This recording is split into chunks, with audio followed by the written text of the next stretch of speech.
We welcome you to another live edition of the Sports Box, brought to you by our sponsor, Showcase Sports in Hamilton. Showcase Sports for the elite athlete. And by our friends over at CrowdPlay. Download the free CrowdPlay app today and check them out at www.crowdplayapp.com for details. Ladies and gentlemen, it's showtime.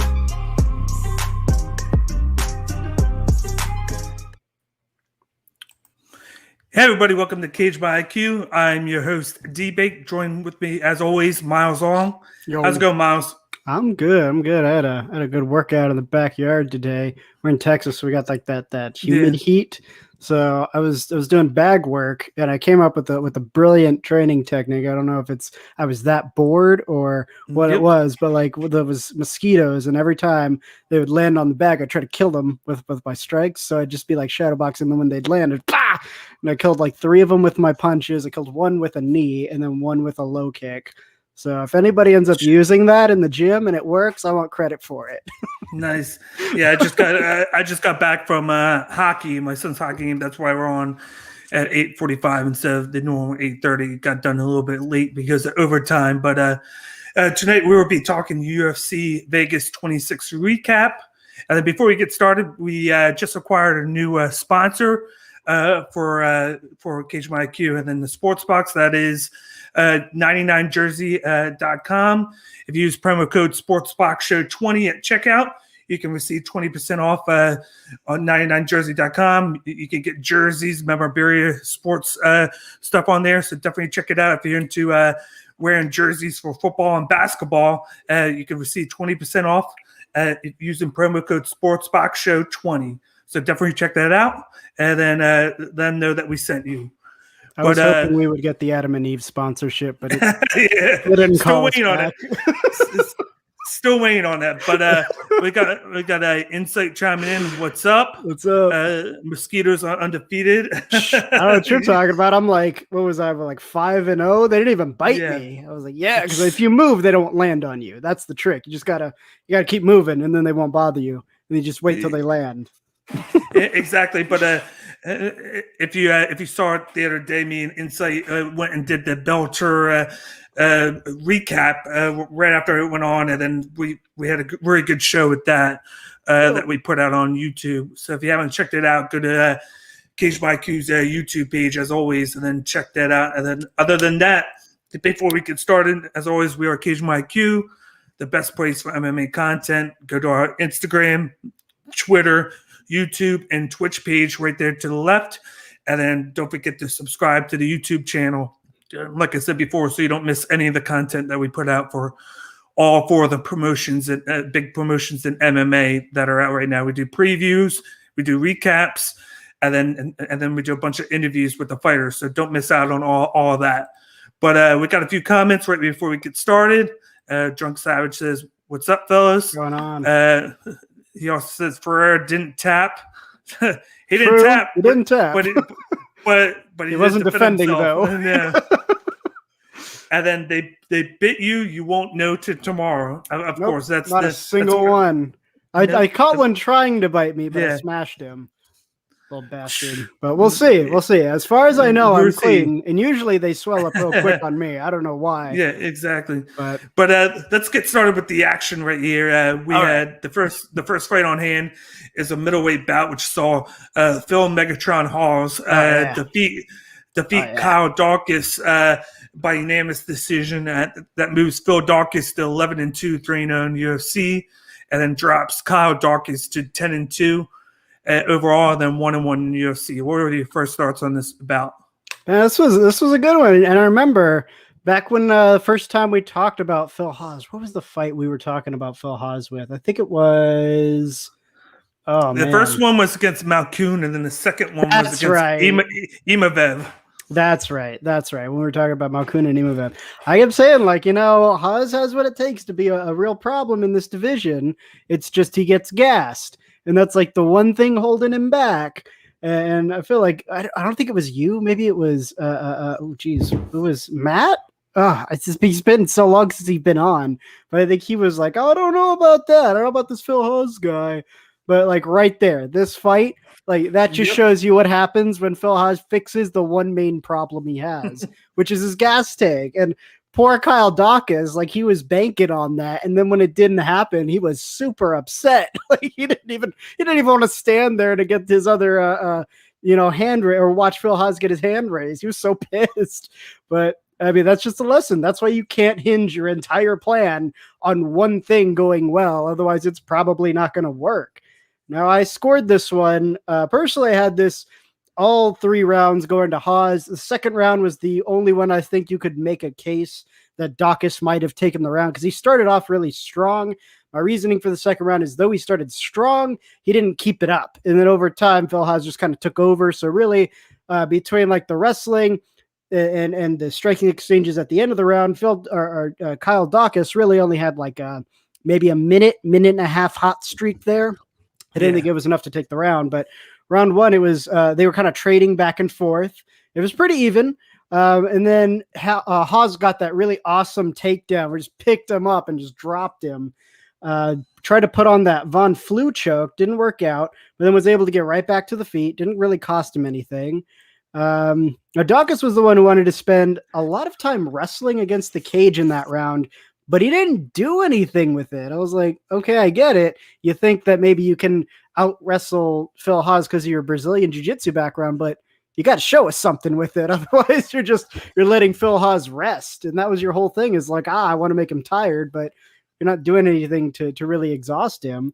And then the second round, like I said, Dawkins had a success early. It was that roundhouse. He missed the roundhouse. And then he landed the spinning back fist to the head. That was pretty cool. And he looked like he was going to finish it there with the combination that he followed up with, but Hawes stayed in the fight. And then after that, Dawkins had a little bit more success with the hands, but then it started going clinch and wrestling, and that's when he kind of lost it. Like in the wrestling situations, Hawes pretty much controlled him and just got time to rest. And then when they broke apart, he would just kind of get his shots in, go back to the wrestling, get his shots, and so on and so forth. And by the third round, Hawes was actually getting the better end of the striking exchange, just smacking the shit out of Dawkins because he was tired. Like it was so funny. Like his plan was to exhaust Phil Hawes, but it kind of backfired on him. He's like, oh, fuck. I wasn't ready for 3 rounds of this. So he basically gave up 2 minutes into the third round. As soon as it got to the ground, it was supposed to be like, all right, Phil Hawes takes Dawkins to the ground. Now they're in front guard. This should be all Dawkins right here. That's his world. Nope. Couldn't make shit happen. He just got pummeled on for like 3 minutes.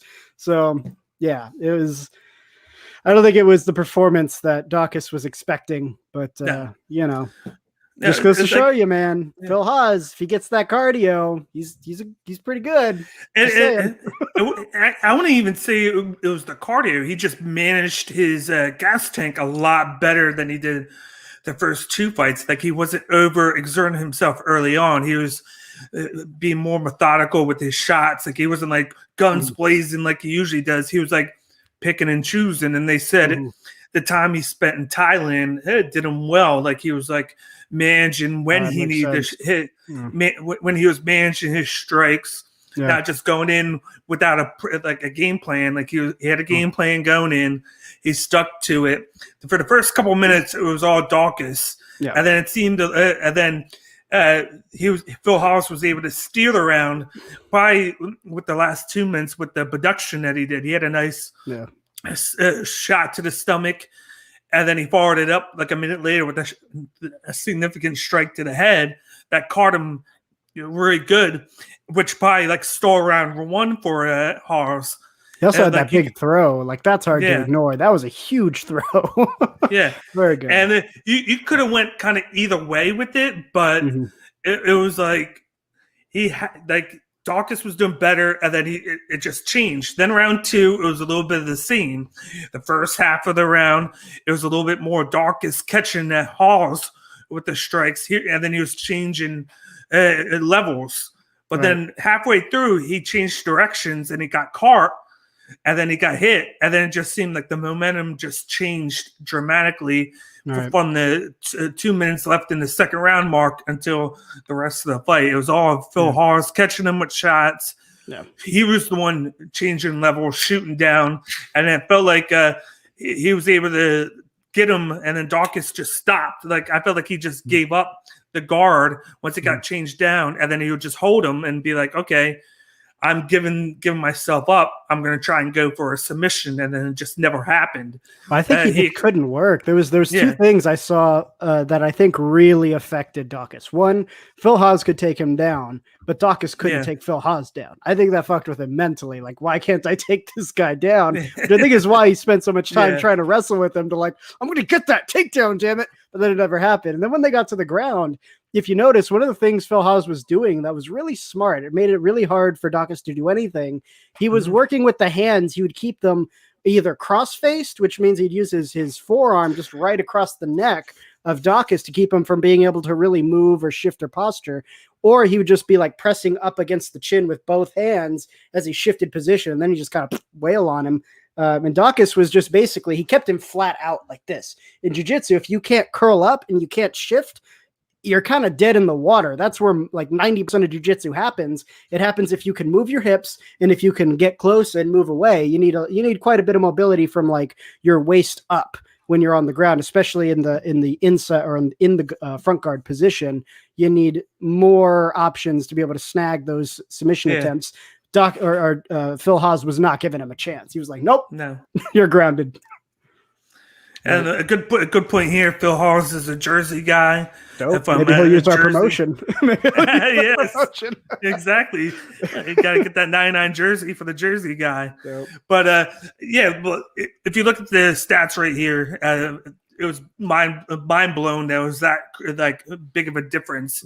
Yep. If you watch the whole fight, like this was majority of the stats from Haas were from basically round 2, like the 2 minute mark of round 2 all the way to the end. Like he didn't do too much in the first round and a half, but he had total strikes. He had 157 to Dawkins' 52. Significant strikes. It was 66 to 28, 42 to the head to Dawkins' only 20.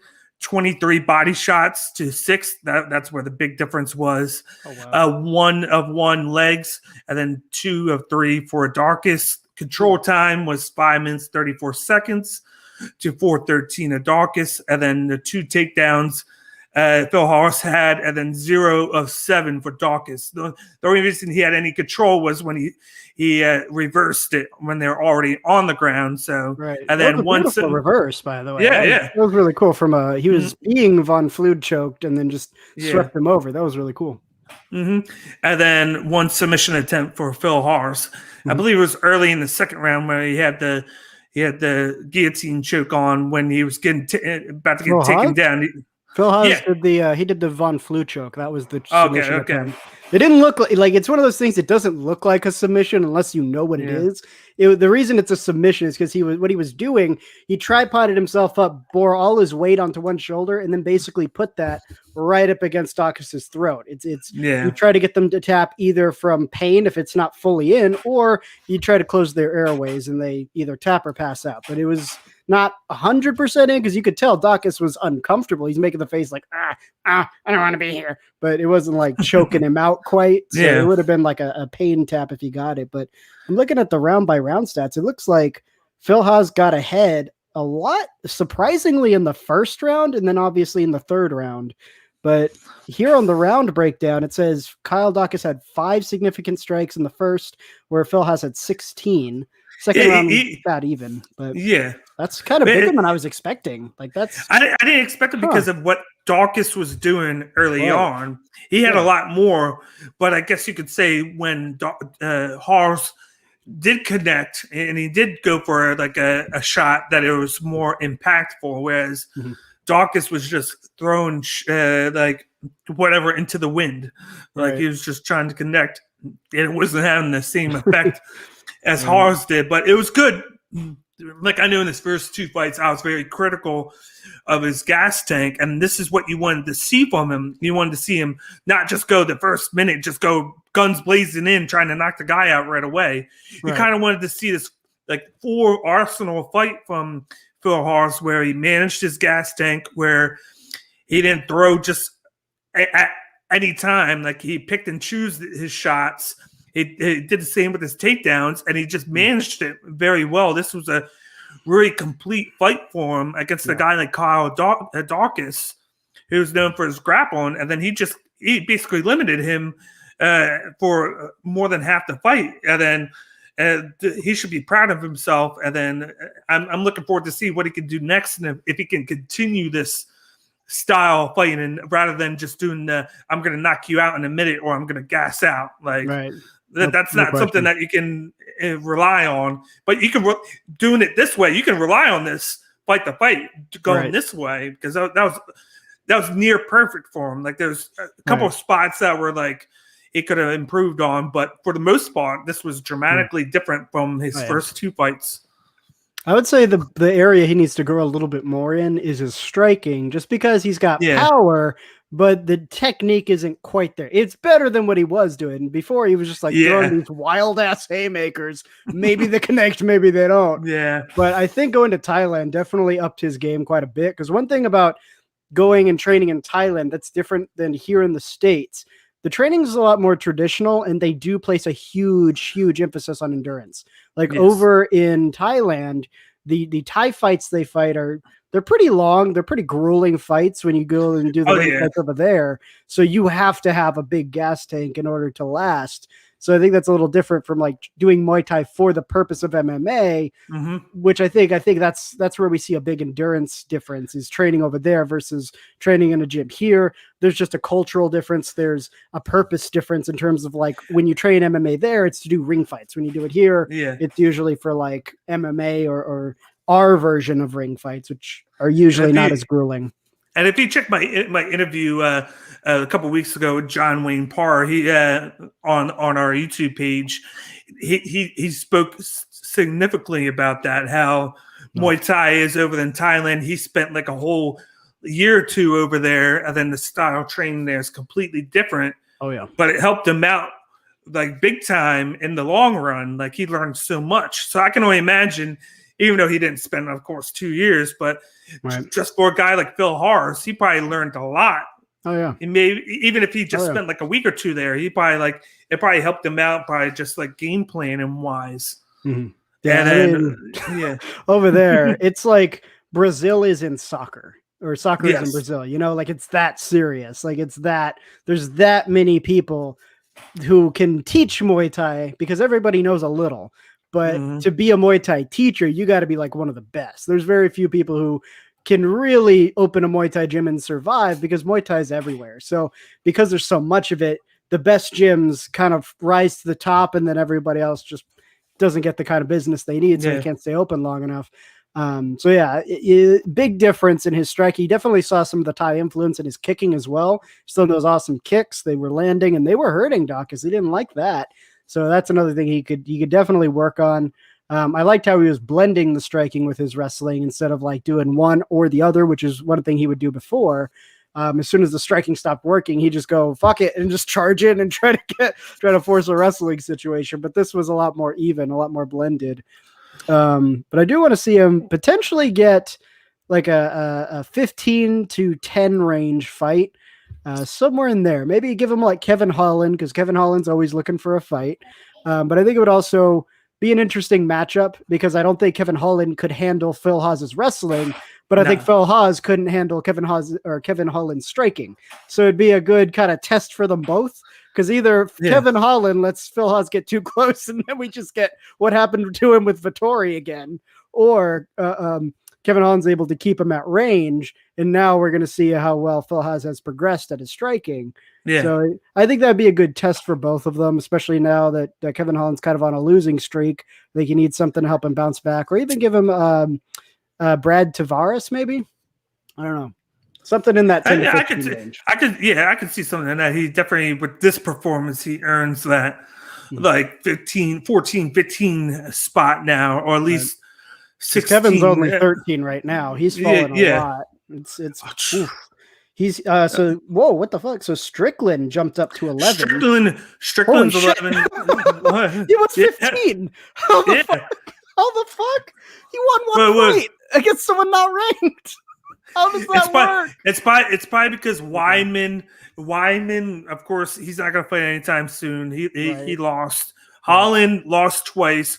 Amari Akhmadov and Brad Tavares are fighting each other in the next couple of weeks. They both moved down, although Akhmadov moved down 2 spots. It said they moved him to 14 from like. So because Strickland won his fight and won it pretty well, they moved him up because he's the only guy to win out of them. So that's 4 spots though. That's a huge jump for fighting someone not ranked. Like Jesus. That's what happens when you win and these guys lose. Strickland's a lucky boy, I guess. It just worked out for him. He's like, oh, look at that, I'm number 11 now. But let's get moving on to the second fight on the card. We had a lightweight matchup. This was really entertaining. This one, it was a lightweight matchup between Gregor Gillespie going up against Diego Ferreira, where Gregor Gillespie won by second round TKO. What did you take from this fight? This was beautiful right here. This was a clinic in dealing with Brazilian Jiu-Jitsu using wrestling, and it just showcased Gregor Gillespie still got that crazy endurance, you know? The first round was kind of hard to call. This went to the judges. This would have been a tough fight to call because both guys were just going at it. They were just going ham. So you had Gillespie look like he was getting the better end of the stand-up exchanges at the beginning of the round, but then Gillespie got the takedown, and then after that scramble, Ferreira kind of pulled ahead in the hands because he got that big 4-punch combo on Gillespie, and I think that rocked him a little bit. Yeah, because then after that, Gillespie was real invested in shooting for those takedowns and trying to take it to the ground. And at first, Ferreira was able to just kind of like get taken down, shoot out, get back up. Gillespie shoots again. Ferreira gets out, that sort of thing. But eventually he did take down Ferreira and keep him there. And he managed to keep him on the ground, which this was crazy. So I wrote down the 2 grappling exchanges, which were the most insane in this whole thing. So Gillespie managed to get Ferreira on the ground after slipping out of a crucifix position, which that on its own is that's a pretty big accomplishment. That was like, nuts. it was in too. It was in. I was like, holy shit, that's some magic right there. And then as soon as he gets out of the crucifix, I thought he had him, and then he rolled over. He rolled over really fast, and I'm like, geez, how did he get out of that? Because I thought he was going to be done. I thought the fight was almost done there because I was like, if he just cranks it in there, he has it. And then out of nowhere, he like just. You're talking about the Omakata escape. You're talking about I'm talking about in the beginning, the crucifix position. That's even harder to slip out of. Crucifix, that's when you basically you typically hit it from the turtle guard position, which is somebody is basically in like the fetal position. You're on your knees and your elbows, and you're like this. And the way you learn it traditionally is you take your feet and you wrap them around one arm, like right around the inside, and then you take your hands and you grab the other arm and you kind of keep it close to you. You roll over and you spread them out so that your legs lock up one arm, and then you're holding the other one. You can pass it, and then it's a neck crank how to finish. But what Ferreira did, he had one leg controlling one arm, and then he cinched up the second hand, and Gillespie got out. He just I don't know if he slack armed it, which is when you just kind of turn and allow your hand to go kind of behind your back, creates more space. You could slide out. I don't know how he did it, but he got out of there. But he fell immediately into an omoplata. That's the one you're talking about, where he rolled out of it. Yes. And then from there he went to slip into mount, and then Ferreira slipped out of the mount and got Gillespie in front of him, and he was doing a double leg, which Gillespie countered with a whizzer. That was when he had that overhook, and he forced them both to the ground face first, and he wasn't able to keep it, and that's when they got back to the feet. But that whole exchange was nuts, man. It was all over the place. And then the rest of the round was just wrestling against the cage, and Ferreira managed to get Gillespie's back, but he didn't finish. He could have done what Gillespie did to him in the second round, but he was either tired or he was too focused on looking for submissions, one or the other. But the other big grappling moment was in the second round.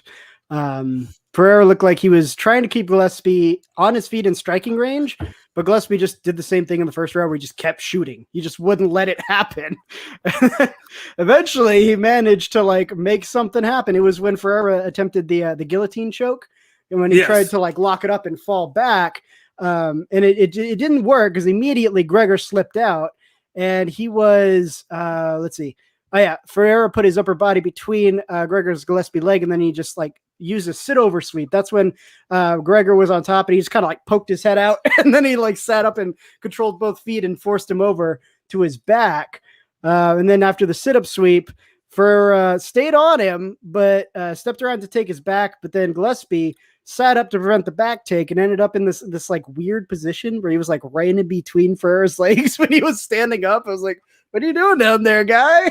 And then Gillespie used that to throw his balance off and turn that into a single leg, which Ferreira immediately countered with a Kimura attempt. And that was the other time when he grabbed the arm and he fell back and he tried to do the Kimura. Then Gillespie rolled out of the Kimura attempt, which it looked like he had won that exchange because Ferreira was like this. He was on his back, trying to hold on to that Kimura, which was gone. But then he used that to swing his legs around and take the back, that was nuts. I don't know how the hell he did that. That's some flexibility I'm definitely not capable of. That was nuts. And then Gillespie shook him off, forced his way into Ferreira's half guard. And that's when he got tired. Ferreira was tired of this game at this point, and he started. I just think he couldn't keep up with the pace of Gillespie. It's crazy to think Gillespie just keeps on going. And to me, it was a tale of two halves, the first round and the second round. Right. In the first round, Gillespie just kept on going, shoot. Yeah. He would take him down, but then Ferreira would just get up right away. He wouldn't be able to hold him down. He would get him down, but then Ferreira would just pop back up. He would hit him with a couple of significant strikes, but then Gregor Gillespie would shoot back in. And by the end of the round, he looked tired. If you looked at at the end of the first round, you could see Gillespie kind of stumble right before he goes back to his. They had to have the doctor check him. They had to have the doctor make sure you're all right. Don't pass out on us. they're like, oh, he just looks very winded. I'm like, shit. I'm like, this guy just keeps going. He might just be gassed. But then all of a sudden he starts out they start out training for the first minute. Then they do all that rolling around shoot. Gillespie starts shooting again. He doesn't get it. And then he finally gets him down because of the bulldog that Ferreira tried to do, and he slips down. And then I guess he gives himself up. It looks like he gives himself up, or he tried to go for the guillotine, and Gillespie slips out. He falls back, and then he gets him in mount. And then it seemed like from there on, he gets like a second wind. Like you're like, shit, Gregor Gillespie gets a second wind. You don't want that to happen because then he just, boom, he just goes into a second drive. And then it seemed to me at that point, that's when Ferreira started to lose a little gas. He started to get a little bit tired. And then Gillespie just took over. He was just like, take down. Then let me switch over. And then he gets on top of his back. He gets on back. I'm like, okay, maybe he'll get like a rear naked choke here. That was brilliant. That was another. So it looked like he was going for the rear naked, but he didn't. Yes. I didn't notice it the first time, but then when I watched the second time, I was like, oh shit, I see what he did there. That was brilliant. So what he did is when Ferreira was tired and he was in the half guard anyway, he like basically stacked Ferreira. And that almost didn't work out because Ferreira did an armbar attempt, but he, slipped his arm out at the last minute. Ferreira tried to collect the leg, roll over, and then Gillespie turned out to maintain the position on the back. Now that's what he went for the first rear naked choke, but it wasn't an actual attempt. What happened was he went to take the back, slip in the rear naked so that he could like slip behind Ferreira. And then what he did is he used his arm that was across Ferreira's neck to basically force him down to the canvas as he slipped out from behind him and then transitioned to mount. It was brilliant. I was like, I never even thought of doing that. That's so fucking smart because they're only worried about this. So if you just kind of like base out and push them down and then just, slide your knee over, you got a mount right there, which most people would be focused on the finish. But he was like, nah, I'm going to the mount. And then like some other crazy shit happened. It was, there was a knee ride involved because as soon as Gillespie went to take the mount, Ferreira tried to bridge him off and then that didn't work out. So he collected a leg to try to sweep him over. And then Gillespie stepped out, just kind of spun around on top of his back. That's when he sunk hips in and then attempted the real rear naked choke attempt. And then after that, it was pretty much over. Like Ferreira put up a little bit more of a defense. He tried to like get out from the back. He tried to turn in like you're supposed to, base out and try to get yourself out of that situation. But Gregor wouldn't let him breathe. And of course we put him right back and finished the fight. It was brilliant. It was big crazy. But here are the stats right here. You had Gillespie, who's on the right. He had 53 total strikes to 37 of Diego. Significant strikes, he had 45 to 31. Head strikes, 37 to 31. So all the significant strikes from Ferreira were head strikes. Probably from the body shots. Body shots, 7 of 9 for Gregor, 0 of 0 for, of course, Ferreira. And then Gregor had 1 leg strike to 0 of Diego's. And then control time was 5 minutes, 10 seconds to 1 minute, 6 seconds. And 4 of 8 takedowns to 0 of 2 takedowns. And neither had a submission attempt. Even though Gregor could have had one a couple times, but he did. He did at the end, but he didn't sink it in. He chose that rear naked choke. Well, he did 2 rear nakeds. The first one was fake. The second one was real, but he didn't have it.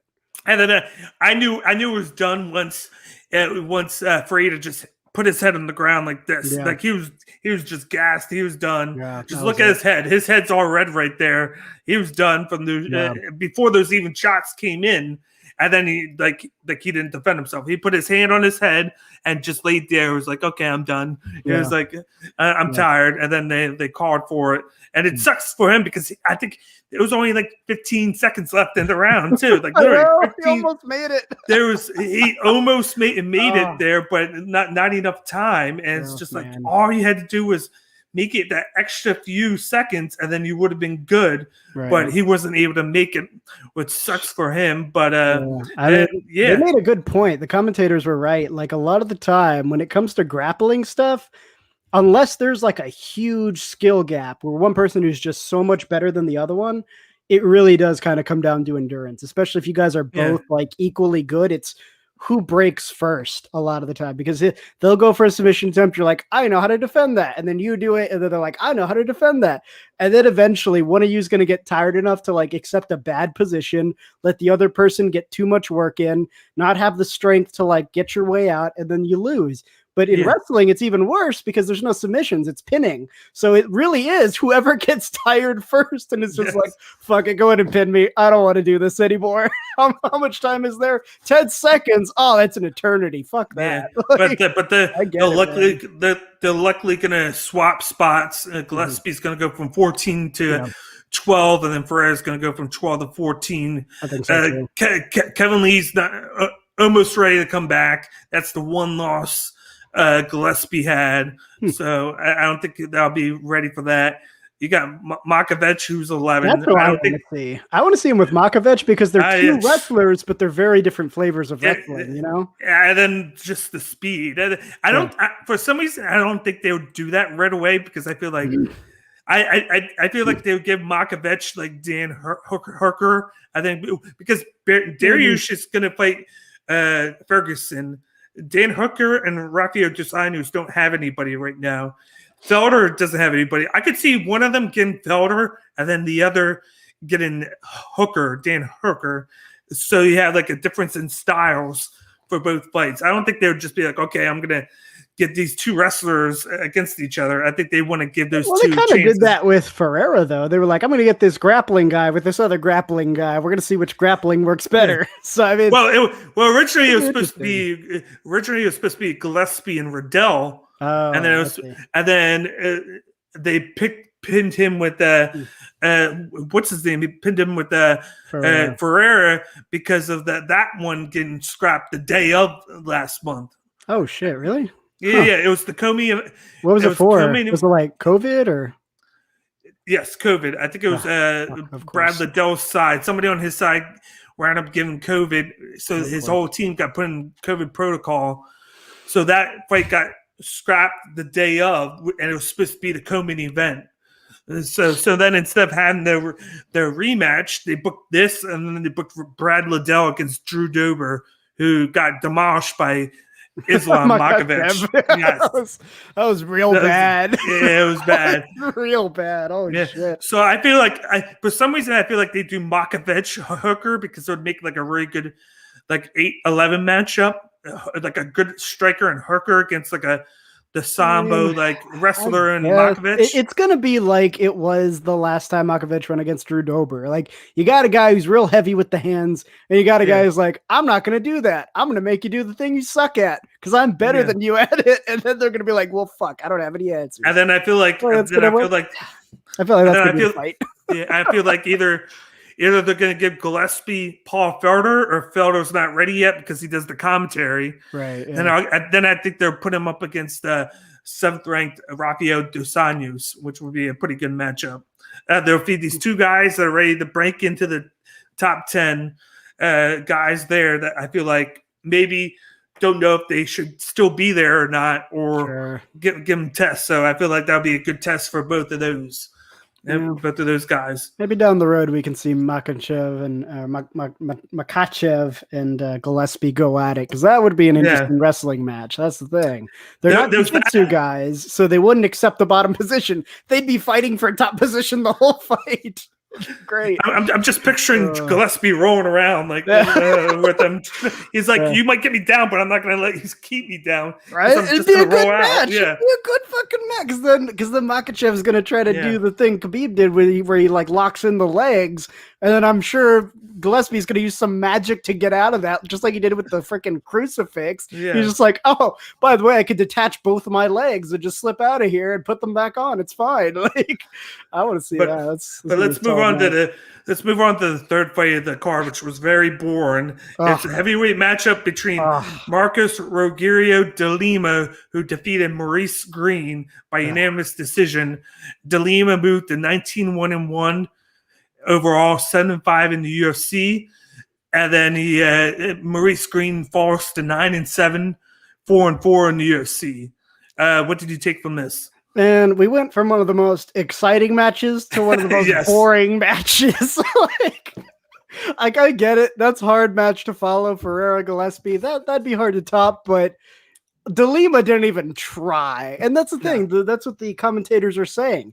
Even though he took all 3 rounds, no question, he took all 3 rounds, this wasn't a good showing for either one of them. Like all De Lima would do every round is he'd go in for the takedown, sit in the half guard, and just lay in prey, basically, just throwing in these like little pussy ass punches. But he could have, like they were saying, you can just transition to mount. It's not even a hard transition to do. No. Any jiu-jitsu white belt learns it within like a few months of training. And De Lima's from Brazil. Like the place where that shit comes from. Like, it's just embarrassing to see that bad of groundwork from a guy whose native country came up with this idea of like, hey, instead of like the middle ground where everybody else is working, like the wrestling and the judo stuff, let's only focus on the ground stuff. And that's what they got really good at. And then De Lima's like, I'm just gonna stay on top of him and hit him sometimes. I'm not gonna do any of that other stuff. Like this is good enough for me.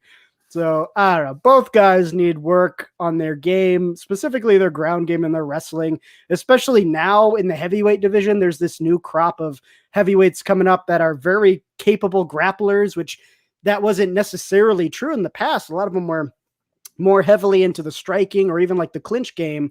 But now you've got guys like Stipe and Ngannou's been touching up his wrestling quite a bit, apparently. You got Curtis Blades, Cyril Gahn, Viktor Volkov got some moves on the ground at least. Like if he's hoping to do even remotely successful in the heavyweights, he's going to have to step up his wrestling game. Even breaking into the top 15, he's Scott Olenek sitting right there. So neither of them have a fucking chance of getting past Olenek unless they fix some shit. But yeah, just keep them in the bottom ranks for now. Let them do some more minor fights, build up their experience. They might just end up being, career fighters who end up, sticking somewhere in the, 20s to 40s range, never really break out of that. Which, given that the performance, I'm fine with it. Like, there was nothing there that I was like, oh, well, these guys could be a real problem in this division. No, not really. I didn't see it. Not from that performance. I think the most exciting part of the fight was when, at the end of the second round, punch. which I get it from both sides. Right. What was going on? Like you had Willie Green who has hands in De Lima's eyes, yeah, and then De Lima is paying attention to that. Then he just wants to wear him because he had him in his eyes, right. And he gets pissed off. Mm-hmm. And then you see Herb Dean go, "Get the fucking off," or motherfucker move, or something like that. That was Maurice on the bottom. It was like, motherfucker, what? Like he was mad that he threw that punch. No, then Herb Dean goes, "Motherfucker, move." That was Herb Dean? I thought it was Maurice. Shit. Yeah, exactly. He's usually so professional.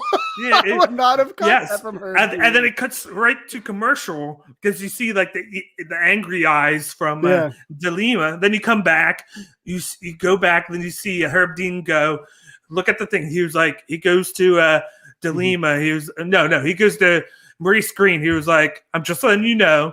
He was like, I looked at the thing. You had your hands on his eyes. Yeah. That's why he did that. He was like, you got to watch it. And he's like, De Lima, he was like, yours was worse. He was like, you hit him after the bell. He was like, if I wanted to, next time, like, it'll be more than me docking a point. Right. So then Daniel Cormier. It didn't seem to translate to all the cards. Only one judge seemed to actually take a point off. The other ones. Yeah. And then did you hear Cormier and go like, he was like, did they take the point off? It was so ambiguous. It was like, wait, do we take it off or is that a warning? Like, only one judge did it. The other two were like, I guess he didn't mean it. I don't think the point was going to matter anyway in the long run. But I think the big thing with this was De Lima. All he had to do is take him down. Maurice Green couldn't do anything. There was one time then where he pushed back, and you're like, oh, good. When he sprung off the page, yeah. You're at least trying to get up, but then he got just pushed back down. And I was expecting more from him because he gave up so easy. They even said it. They're like, in the second round, they're like, he's posturing his legs to where he's given up position so he could just go for submissions. And it's like, at least try to get up. Well, no, like, he couldn't even do submissions with where his legs were. What they were saying is, if you want to work from front guard, typically the basic mistake everybody makes when you're like a white belt in jiu-jitsu is you lock the feet too fast. Now, locking the feet is fine because it prevents posturing. And like, if you're on your back and another guy gets to his feet, then that's just a whole mess. That's a lot more different. You got to go into like De La Hiva and X guard shit, which is typically like blue belt stuff. So you try to keep them close if you can. So, but once you have like, even like a collar grip or like you can control the wrists, unlock your feet and start working them on the hips, because what that allows you to do, it allows your hips to move. And if you're going to get an arm bar, that's arm bar 101. Put one foot on the hip, the other one, put it in the arm bar, turn your hips through, because that gives you the positioning to straighten out the bottom arm, put your leg over and finish. Maurice wasn't even doing that. They weren't even locked. They were just sitting there. I was like, what? Exactly. No, they were saying it's because Maurice is such a tall guy. It's kind of hard to like work your legs in. I was like, that seems like bullshit to me. Like, I don't know. I think he just didn't know how to do that. A tall guy with an 80-inch reach advantage. I mean, 80-inch reach. Right. Like, he could have found ways. Like, just look at it. Like, the total strikes was 166 to 60 over 100. A strikes difference. Significant strikes was 14 to 5 because majority of the strikes were on the ground.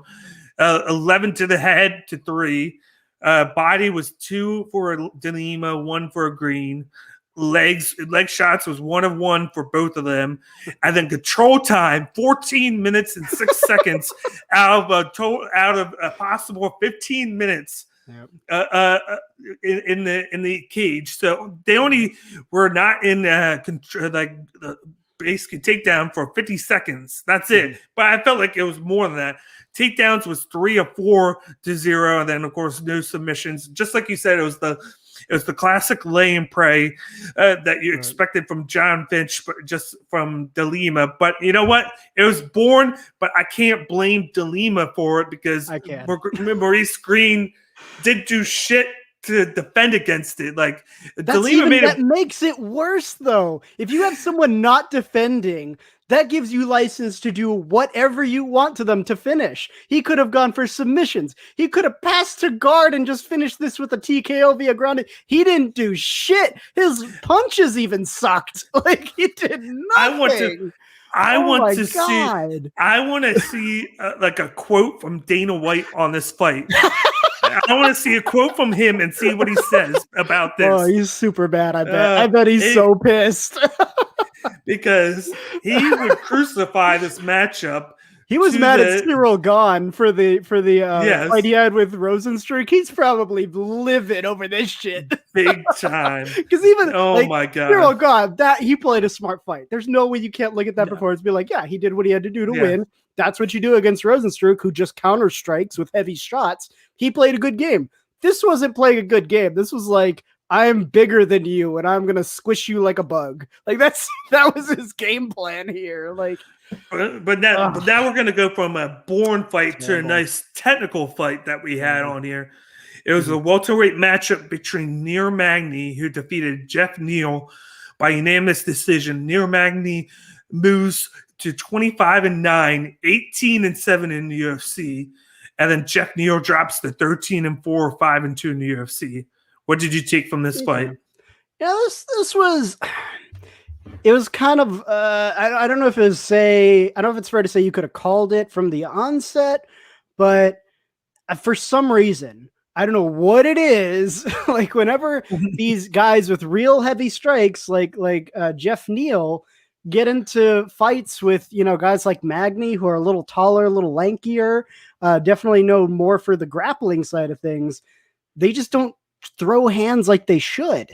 And here's the thing. The only reason Magny won was because he made Neal fight the fight he wanted to do, right? Like, Neal was having to answer to Magny the whole fight. The whole time Magny stayed in control, not just of like the clinch exchanges and stuff, but he just dictated everything that Neal did. And Neal just went along with it. He just let him do it for some weird reason. I feel like if he had just let his hands go with some confidence, he could have walked away with the finish. Like, he could have knocked him the fuck out. Personally, I had this one scored Neal in the first, and then Magny took the last 2 rounds because Neal at the beginning, he was fresh. He wasn't like worried about the kicks or anything. He was just going to go in there and land some big shots. And he was doing pretty well because Magny, all he really had was those kicks. He would throw front kicks, occasionally throw in some rounds, but he had real long legs. So that was the only way he could think to keep Neal off of him. But Neal, at the beginning, those kicks hadn't worn him down yet. So he just kind of was like, all right, that's fine. And then he just forced his way through into striking range. And he was, landing some big shots on him. But over time, I don't know if it was the kicks that got him. I don't know if it was the fact that he was kind of wary of going into striking range with Magny, because what would happen is Magny would pull those big shots at him as the fight went on and then force like a clinch situation to where he would just be in control of the clinch. And then Neal couldn't use the striking to its fullest potential because he was so tight in terms of like the quarters they were in. And then as the fight got longer and longer, it felt like Neal didn't have the energy to keep like trying to be super, super aggressive.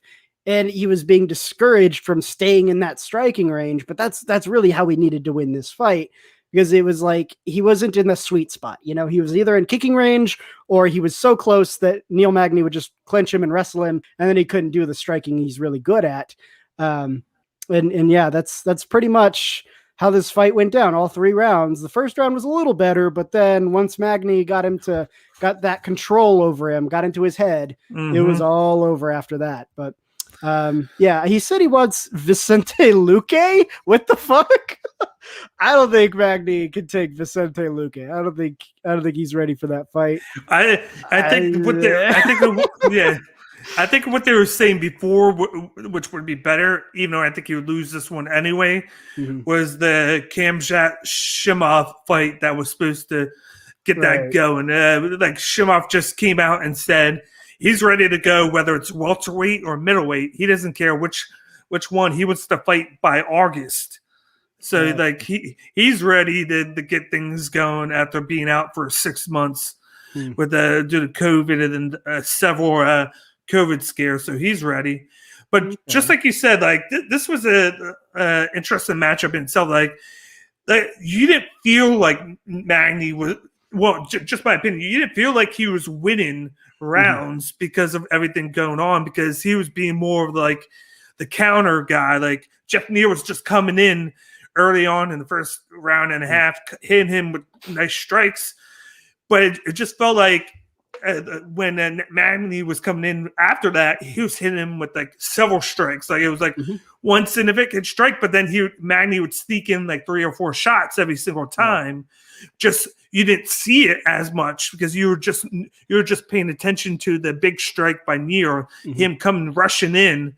But then some of the times you'd see Magny hit him with a kick and then follow it up with a shot. So you're like, oh, big shot. But then you weren't computing the kick and the strike that followed it by Magny. And then that just halfway through, he was just able to like get behind Neal, get him with shots, controlling him. Neal started to get tired a little bit. And then it was just Magny with the combinations going forward. And as you see here, he had 89 total strikes to 37 of Neal, 55 significant strikes to 35, 34 to the head to 30 of Neal, 18 body shots to only 5 of Neal, 3 leg shots to 0 of Neal, and then control time was 1 minute 43 seconds to 3 minutes 50 seconds. Magny had 2 of 10 takedowns and then 1 of 2 for Neal, and neither had a submission attempt. I think with the big thing here was the body shots. So, like I said, he did a lot of he did a couple kicks to the body, and then he did a bunch of just body shots in general coming from behind. And I think over time that they got to Jeff Neal, they slowed him down. And even though if you just watch it, like if you don't like think about it, you'll be like, why didn't Neal win? It just seemed like he was winning because he was being more the aggressor. It's because of just like he'll do one thing and then Magny would just come in lately with several shots. He was just getting himself sneakily ahead on the scorecard without you even knowing. And then to the point to where Neal's like, shit, like I got to start getting more shots in or he's going to sneak away at the victory, even though I'm doing more of the harder strikes. early on, and then that's when he got tired because he was trying to press too much, and then Magny was able to take advantage in the halfway through the second into the third round. He was just like, okay, I'm taking over now. And then, of course, I don't think he necessarily got tired until probably the end of the second, going into the third. Yes. I think what happened is that Neil was like, all right, he's got these long ass legs and these long ass arms, and I keep getting kicked and shit. So I think his strategy was to take the counter offensive, which was basically like Rosenstruck's bread and butter, right? Wait till they make a mistake and land something heavy. Because like I said, he couldn't find that sweet spot. He couldn't keep it right in striking range where he wanted the fight to be, because Magny would either have the long legs, so he'd be fighting at a distance where his punches couldn't reach, or he'd get too close and the Magny's like, oh good, we can wrestle and clinch, which he wasn't good at. Yeah. So he had trouble maintaining that middle ground. So I think his plan was like, all right, I'm going to wait for Magny to throw a dumb shot and then counter strike. But the problem was he just kept getting checked. It was kind of like the Strickland and Jotko fight. Strickland wasn't trying to knock him out. He was just placing those shots, placing them. And then over time they added up. And every once in a while he's like, oh, there's an opportunity. Big shot. That was basically Magny's approach on this. And it worked because he's got those long ass legs and shit. And Neil just didn't have an answer for a ranged opponent because he doesn't have really a wrestling background. So he can't like force the wrestling situation and take those long limbs out of the equation. That's Magny's specialty. So he was just between a rock and a hard place on this one. But speaking of this, if you're Maurice Green, you're hitting up Neil Magny right now.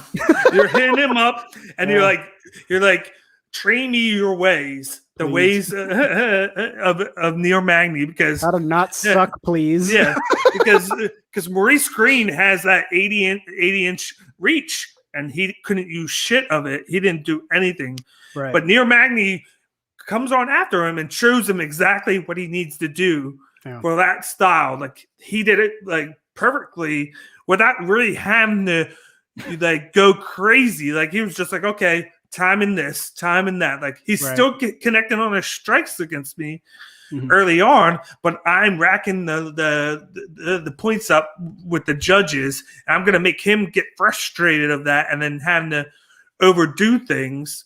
Right. And then by that time, I'm now up 2 rounds to none, and you're getting tired now. So it's like, you got to finish me, but you've already like wrapped up a lot of your gas tank. Yeah. So now it's going to be thing. Neil was already programmed at that point too. Like programming is something we refer to when we're training. You can program an opponent to anticipate what you're going to do based on previous behavior, because that's all someone can operate on. Like if you're fighting someone, the only thing you can use to predict what they might do is what they've already done. So you can trick somebody using that. Like if you throw 2 low kicks and then you look like you're going to throw a low kick, if you throw something high, it'll probably land because they're waiting for the low kick. They're not waiting for the cross that's hitting him in the face. So like for Neil, he had gone through that same process so many times. It was like in his mind, he couldn't even think to like, maybe I don't play his game. Maybe I, change things up and try something he's not expecting me to do. Because I think it was already in his head. He just was like, if I get too close, I'm going to have to wrestle. But if I'm too far away, he's going to kick me. There's no way out. Shit. What do I do? What do I do? Like, I think he just kind of broke down, unfortunately. Because I mean, he's good. He's good. He's got solid punches. It's just when you take that away.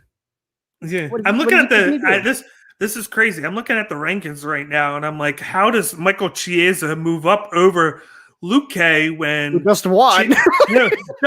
Not only is it just one, but Luque far after him. Yeah, and he won. And Luque won. Yeah. Luque beat Woodley, and then Chiesa beat Magny. But the Chiesa fight was literally a month or so beforehand. So Luque.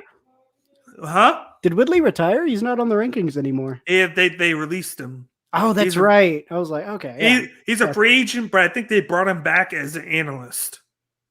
Oh yeah, that's right. He was in the pre-show shit, wasn't he? Yeah, yes. That's right. So I think he's gonna do that now, unless he decides he wants to sign up. Yeah, no, the money's pretty good. I'd do it. Fuck it. Stick around. It's crazy because he fought.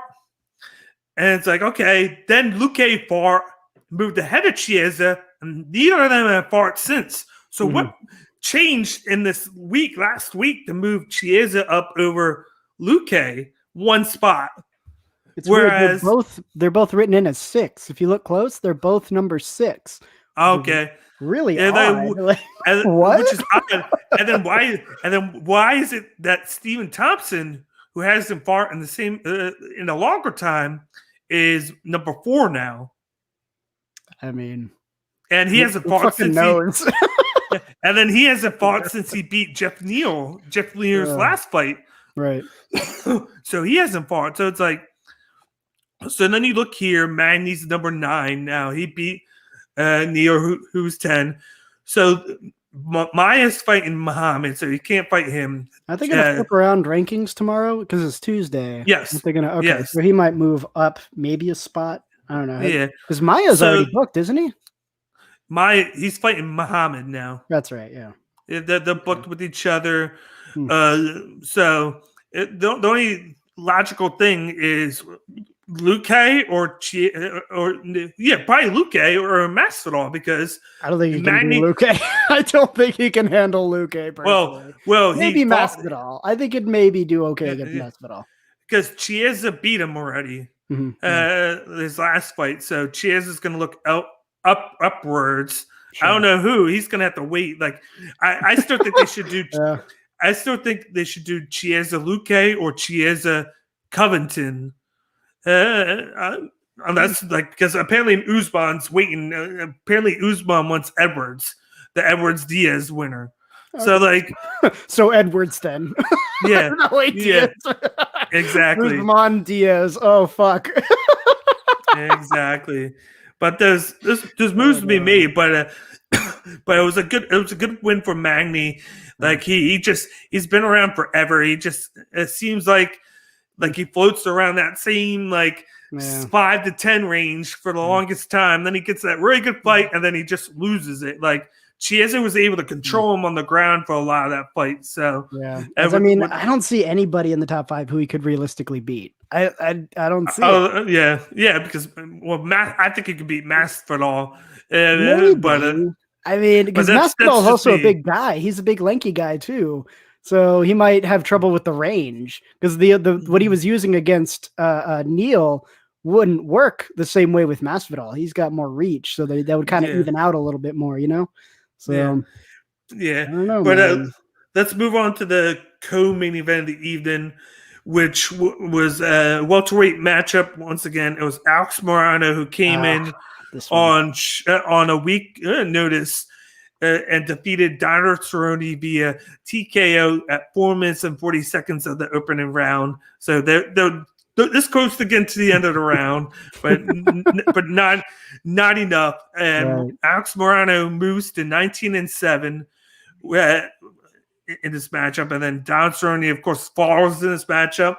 And luckily, he has one more fight left before he retires. He said that he had 2 fights left before this. He wanted to do this one, which was supposed to be against Diego Sanchez before the whole Diego Sanchez debacle and just craziness that's still going on.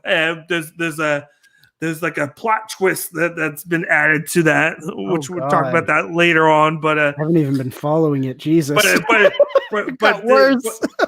But this was a nice calculated risk from Morano, and it worked in his favor, and he was able to pick up the victory over Donner Cerrone. What did you take from this fight? Okay, so my commentary is pretty limited. One, because the round was super short, so you can do a play-by-play of that.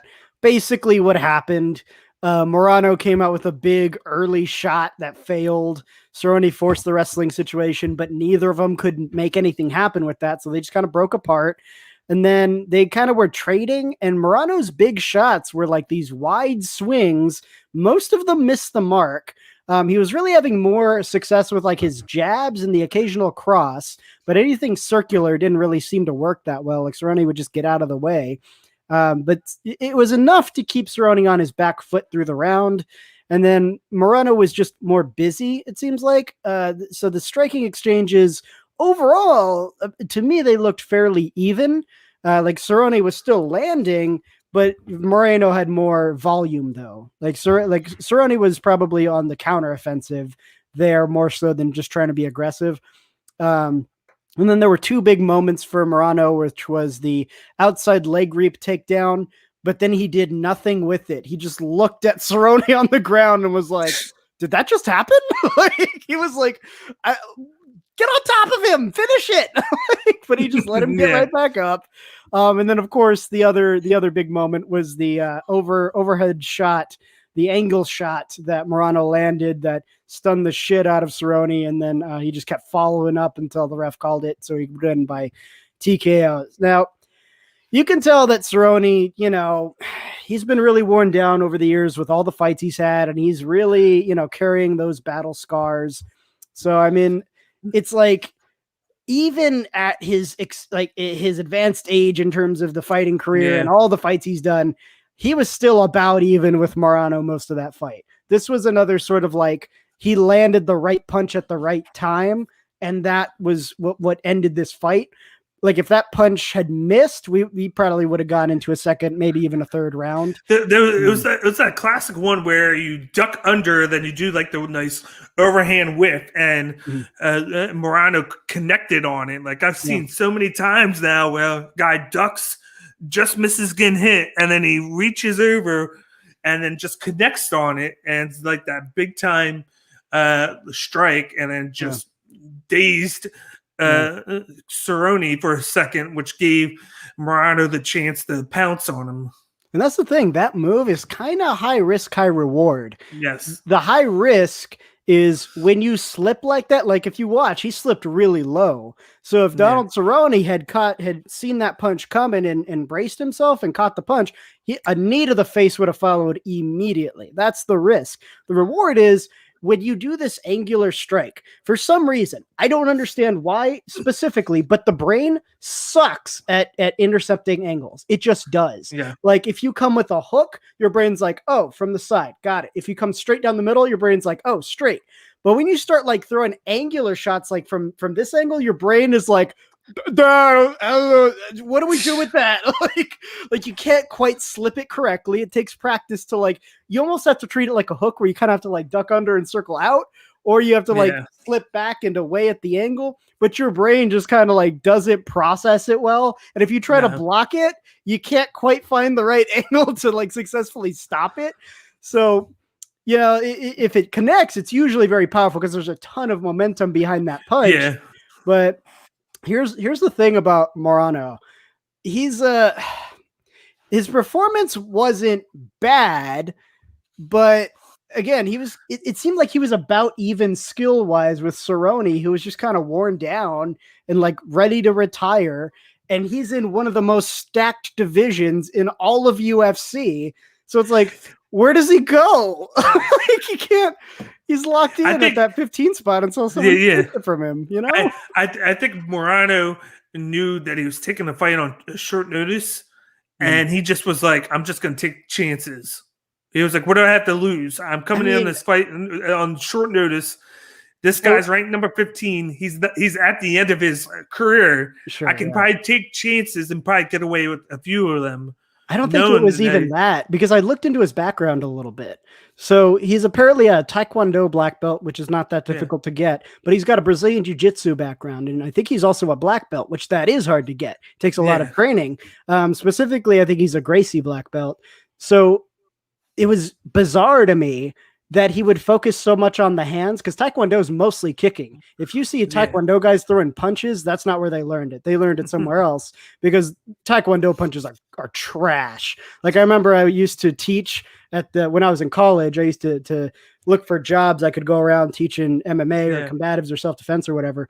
And there was one school I was working at for a little while. It was a Taekwondo school, but they'd rent out space to a bunch of other instructors. So, you know, I'd hold pads or whatever and spar with the black belts in Taekwondo. And then I'd do some jiu-jitsu stuff. And then, you know, the Krav Maga guys would come in, and then the Arnis and Kali guys. But I remember there was one time we were doing this drill where, like, they had a kicking shield, and they were like, all right, throw a punching combination on the kicking shield, which I was like, do you not understand what kicking shields are for? But like me coming from a striking background, I just threw like a jab cross jab combo, and they were like, wow, those are really good punches. I was like, motherfucker, what? Like, how bad are your punches? When you look at a jab cross jab, you're like, wow, that's some advanced shit. So it's weird. It's like he has the background to be a good grappler, but he didn't use it at all. Like at all. He couldn't even make shit happen in these wrestling situations, which we would expect that from like a jiu-jitsu Gracie guy, but he seems like intent on being the stand-up trade and bang sort of guy, which, I mean, if you're going to be successful in MMA in general, you got to lean towards your strengths until you've developed the, underdeveloped part of your game. But he seems to be doing the opposite. He's leaning towards the stuff that he's not quite great at yet, and then ignoring the stuff that he's spent a lot of time cultivating and developing and getting to a really high level. And it was, I don't know. This guy is a mystery to me. Like his striking, like I said, it wasn't very clean. He would throw really wide strikes, which is why Donald Cerrone could see them from a mile away. And most of them he was able to successfully slip out. It was just Moreno was faster on his feet. He could close that distance real quick and get those straight punches, those jabs and crosses in. But again, this was just kind of like he threw that angular punch and Donald Cerrone's brain was like, I don't know what to do with that. So it managed to land without him doing too much to defend it. But without that, I didn't see too much of a difference skill-wise between them, No, and I think this was Morano's first fight in 2 years, also. Oh, really? So, I saw he had like a 9-5 record in the UFC. Yeah. Most of them were decision wins too. Yeah, because I think they'll on. Yeah, let me bring it up. I think the last fight he did was right before the New Year last year, where I think he lost. I think he's coming off of. Oh no, you're right. He did lose. I'm bringing it up right now. Yeah, he's coming off a loss to Anthony Pettis, December 19th, 2020. Oh, so no, never mind. So he did fight. I got the year wrong, but he lost. But he took that fight on 1 month notice. He beat Reese McKee, and then he came in and lost to Pettis on a month's notice. He took the fight on a month's notice. That was the Stephen Thompson, Jeff Neal card where they fought. And then before that, he lost to Chaos Williams all the way in February. And so that's the fight I was thinking of. Was that one. I forgot that he had a good record before he entered the UFC. Yeah. He was a 10-3, actually, if I'm not mistaken. And then he got into the UFC and he's like, he's almost at that ratio where you're winning as much as you're losing. He's just 4 ahead. It's not a big gap, No, but not at all.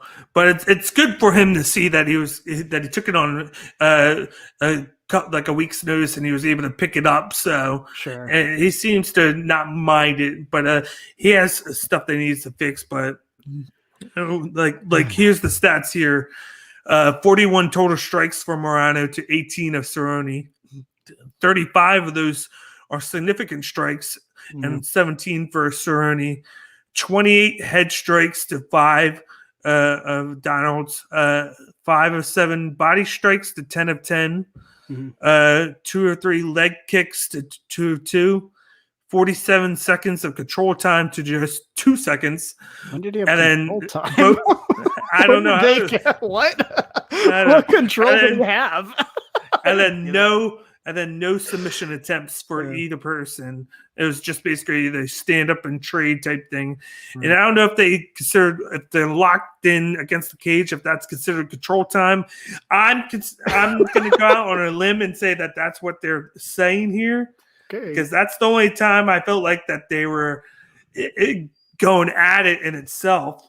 Was that, not anything else. But the fight ended in the first round. So all these decisions that we had, except for the Gregor Gillespie one, it was kind of nice to get like a quick matchup here to where it lasted around and then get the performance from Moreno. It sucks because I was a huge Don Cerrone fan, but you could definitely tell that the wear and tear and all the fights that he's had under his belt are taking a toll on him, where he just looks slow. Like usually he looks like he has that burst and he has the excitement, but like it's definitely taking a wear on him doing all those fights because he's so known for doing 4 or 5 fights in a year span, like for like a 5-6 year span, where everybody else was only doing like 2 fights He was doing busy, 5. yeah, real busy. He was just doing it because he needed the money because he was spending so much. He was like, I'll take a fight just because I need to keep up with my spending habits.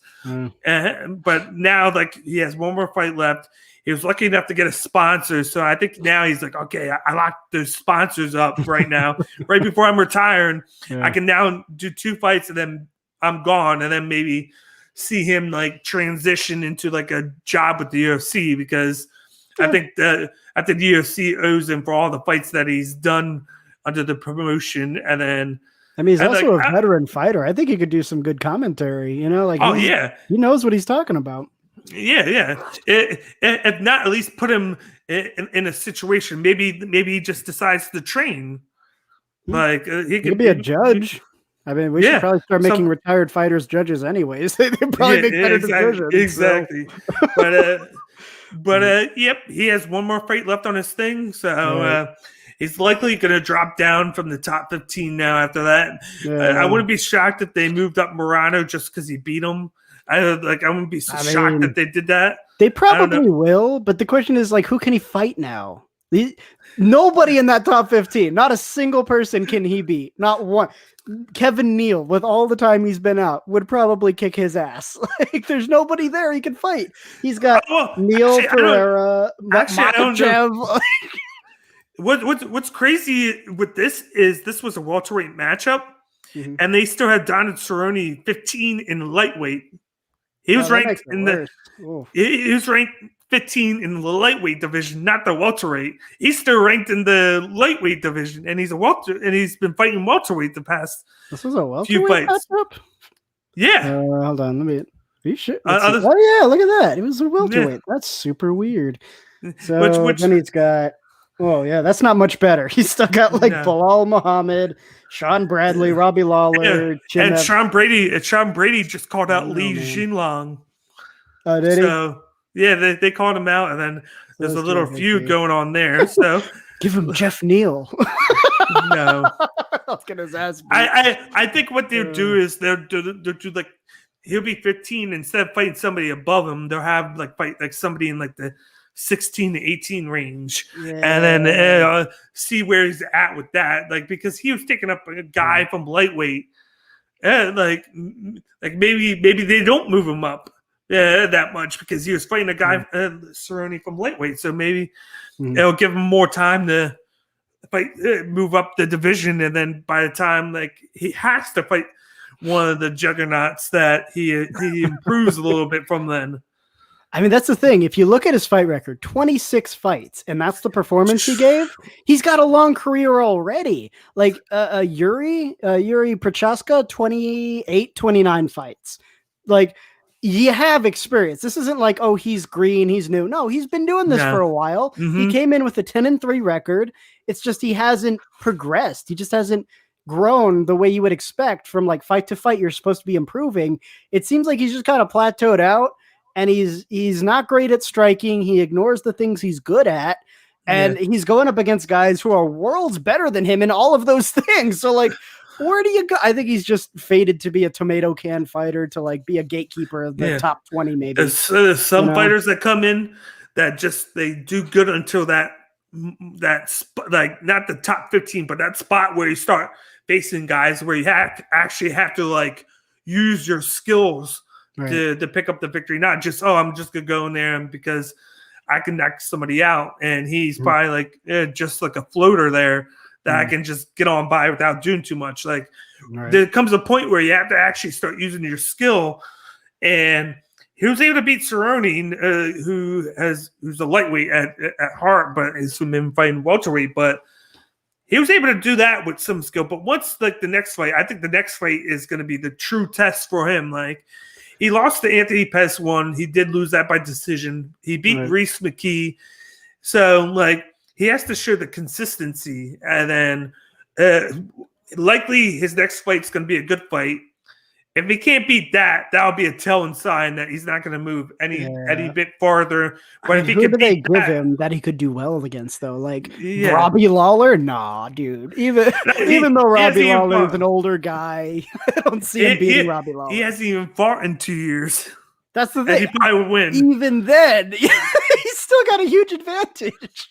Yeah, exactly. I don't know where this kid's But going to end remains up. to be seen. But he picked up the victory on short notice, which was good for him. This was likely like his fame matchup right there, his big name matchup. Right here. Of fame. his time in the limelight, brief though it was. Yep. He's got that moment that he can live off of. So, I beat up Total Cerrone one time. Yeah, that's right. Kind of a big deal.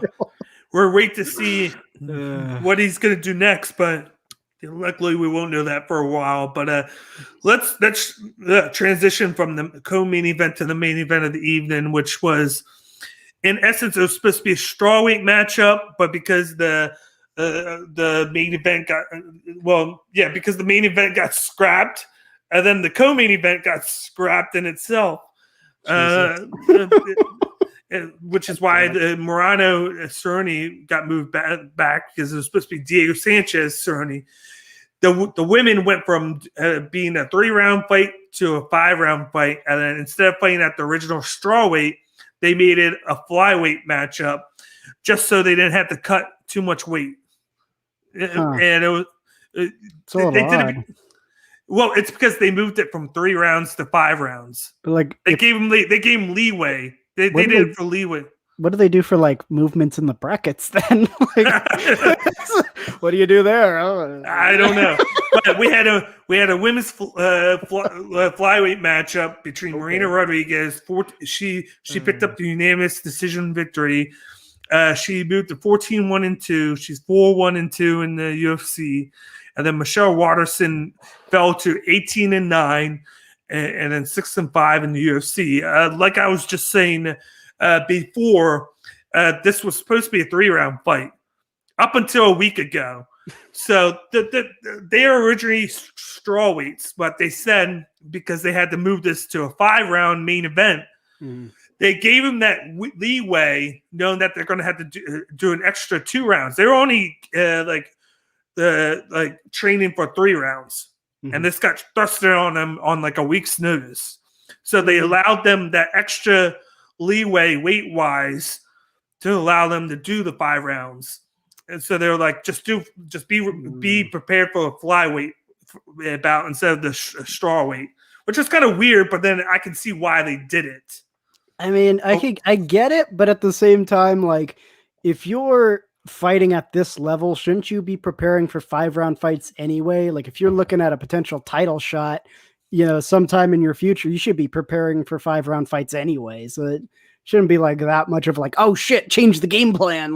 Should have been oh, okay, cool. This is what I've been getting ready for anyway. Well, I don't know, because with that extra 2 rounds, you could game plan. Okay, I'm gonna win the first 2 rounds, and then I'm good for the 3rd round. But in this one, you got to get the first 3 rounds, and then the last 2, you got to game plan differently.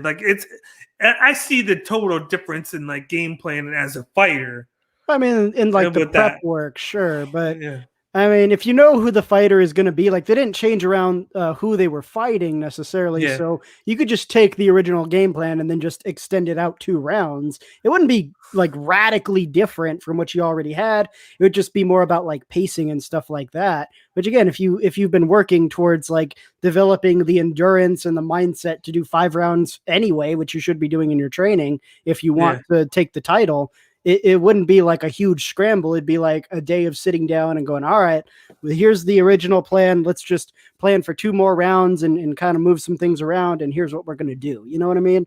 I don't feel like it would have been oh God, we so lost. I don't know. But what did you take from this matchup? I mean, so this matchup, I was super psyched to see Sanhagen and Dillashaw fight it out. And instead we got Rodriguez and Waterson, which didn't even feel like a consolation prize. It was the consolation prize you get if you don't get the consolation prize. Originally, if everybody doesn't know, this was supposed to be the 3rd fight on the card. Yeah. And we had so much movement on this card. The day of the fight. The day of the fight, we lost Rebus and Angela Hill. That just got announced that got moved to June 5th. Yep. That was announced today, but the day of the fight, I think somebody on Amanda Ribas's side got COVID protocol, so they had to scrap this. That was supposed to be the first fight. That's why Hawes and Dawkins got moved to the main card. Which I do like. Which was good, which was a plus in it. Sandhagen, Dillashaw was supposed to be the main event, and Dillashaw got a cut above his eye, and then he wasn't going to have enough time to heal to then go back to training again. So they had to scrap that. That got moved. I don't even think they've announced the movement date yet. And then the co-main event, was supposed to be Diego Sanchez and Cerrone. Diego Sanchez backs out because of the whole Sanchez the Fabia situation. So that's why he got replaced by Alex Morano. And I think that's why they made this the main event, because they couldn't trust Morano and Cerrone to be the main event. Which I would have rather have had, in essence, the Magny Neal one be the main event. In essence. Honestly, like Gregor Gillespie and Ferrero was so exciting that would have been a dope main event. But I mean, you couldn't have foreseen that. You could have seen that from the onset. No. But anyways, this card got so rearranged, turned on its head, and flipped sideways that it was like completely unrecognizable from what it was supposed to be. But it is what it is. And here's the thing, like, Waterson was just outclassed in this fight. It was pretty obvious. Personally, I thought you could have predicted the outcome just from watching the highlight reels that they did before the fight of both of these women. Because you had like Rodriguez was just like pounding the shit out of people and like knocking them out. And then like the most impressive thing Michelle Waterson did was that throw where she like got the arm around the neck, controlled the elbow, and then like kind of dropped into a throw. I think there's a Czech technical judo term for that, but she fell into like a scarfold situation. But that was about as impressive as it got. The other times it was her just kind of like, I hit him a few times, but they didn't seem to be too bothered by it. And that's basically what happened in this fight. Like I had this 3 or 4 rounds to 1, Rodriguez, obviously. And those 4 rounds all pretty much went the same way. Rodriguez pieced Waterson apart, both in the stand-up and in the clinch.